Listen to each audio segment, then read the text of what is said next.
All right, drink we're about to make is called the Celt. And we're going to serve this as a chilled shot.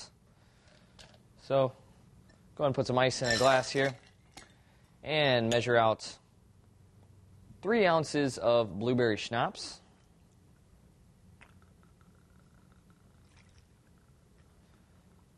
All right, our bright bluish purple color, and 1 ounce of scotch. Let's go ahead and chill it. Shake it up. Let's give it a couple shakes.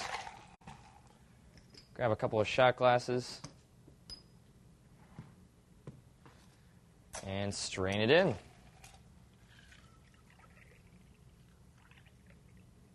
We've got a bluish purple shot. It's going to taste mighty blueberry.